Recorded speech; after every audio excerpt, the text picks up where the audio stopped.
Hi, I'm Kyle Farley with AM/PM Guide Service. I'm here today to show you how to install the Lowrance active target forward-facing transducer and the installation through my boat. Without further ado, let's go get this done. We have the active target manual. We have the Ethernet cord. Then we have the module unit. And then the motor bracket. Here we have the power cord. This is the motor mount itself. This is the shaft mount. Here's for the actual transducer. Just have the additional screws here. And right here is what we have exactly in the box for your Lowrance active target forward-facing transducer. For our first step of the install, I've run 10 gauge wire from all the way to the front, all the way to the back here, and used fish wire. Now I've tied them directly to the batteries, but before the red wire attaches to the battery, I have an inline switch. Provides me access to turn off the power to the active target transducer so I don't have a continuous drain on my batteries. Here's the power running to the back of the batteries. The red is going into an inline switch, which then hooks up to the inline fuse, which is running at 3 amp as per the owner's manual. And then the black is going to the negative. For this model boat here, I'm going to access the front panel, and this is exactly where I'm going to install my module box for the Lowrance active target. Your boat might be different. You might have a cavity to put it in through here or somewhere else inside, or you have to come through the top. So I'm going to go in ahead and screw this in here. This particular model has a bounce pad tucked in this cubby here, so it actually cushions against the waves, and it's a proper mounting surface here. So I'm going to go ahead and do this.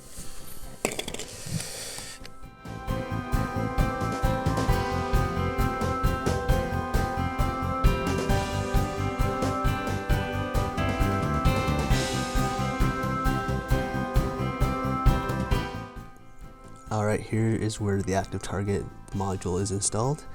It's off the springboard on the front of the cylinder craft. From the right of this module here is where I ran my power, positive and negative cable all the way up from the back of the boat for my clean power. Alright, next we're going to have the power cable here. We're going to untie this twist. We're going to roll it out so it uncoils naturally. So for your red wire, it's going to be your positive. The black wire is going to be your negative. We're going to ignore this blue cable. Now there's two different ways to hook up the power on this. There is hooking up to your HTS or your carbon or your EFS, going yellow to yellow on your power cable to your unit. That wakes it up when you turn the unit on. Or you can hook this yellow cable right into this red wire and then run it like your traditional red to red, black to black, straight to back to your battery, which I have an inline switch on. By having an inline switch here on the back of my boat here, I can turn off the power to the module and still have my fish finder running. And then when I'm ready to use the active target, I can flip on the switch and the power. And then the power coming to this red cable will turn on the yellow here and then wake up the module, and then it'll be ready to go. So the power is hooked up right here. So we have the yellow wire in with the red in line to my 10 gauge wire going to the back of the boat, and then the black to black. Alright, now I've got the power cord running from all the way from the back of the boat to here to the module. Got the Ethernet connected down into the hole through here, connects to the module, and I get the transducer running up to here through my pole. It comes back around here and down into it. I'm going to show you how it's connected. Here I have the module sitting down in the bow storage in the front here.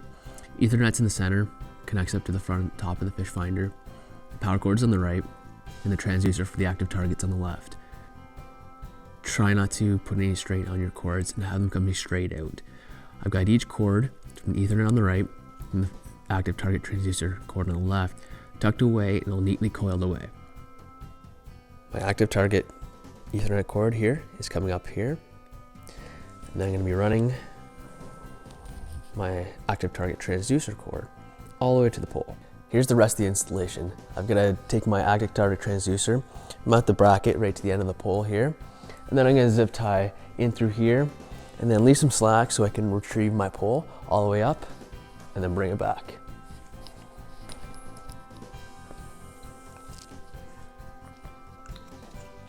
This takes an Allen key. We're just going to loosen this up.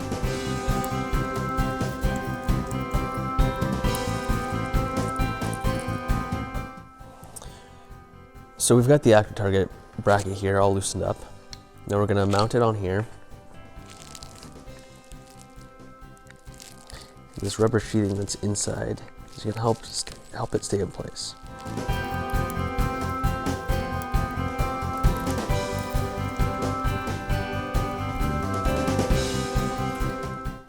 Here's the end of the pole showing the active target. So we're just finishing up the last little bit of the Allen keys here. Now we're mounted in scout mode and off this bracket here. And this is a do-it-yourself transducer, and I've got another video below I can link there. But yeah, and this is getting zip tied in through here and then running down to the pole. We got a bit of slack here just because when we retrieve the pole back and forth, that allows us to do that. All right, flipping my active target on. I'm double checking that everything here is on, which is looking good. We're gonna go to making sure this active target is actually enabled. Menu, then gear button, system. You're gonna go all the way down to advanced. Then you're gonna go down to, features. You're gonna go down to making sure that I got my 3D on. There's the live site active target. We're making sure that active target is enabled, so it shows up on your unit. Exit. Here we see the module and that transducer is on. This is what it'll look like in scout mode above water. Now after this, you want to make sure that your active target is updated properly for the best image possible. I'll put a link in the video below here. Thank you for watching today's video and the installation of the active target. If you have any questions, leave the comments below, and don't forget to subscribe and like our video. Have a good one, guys. Tight lines.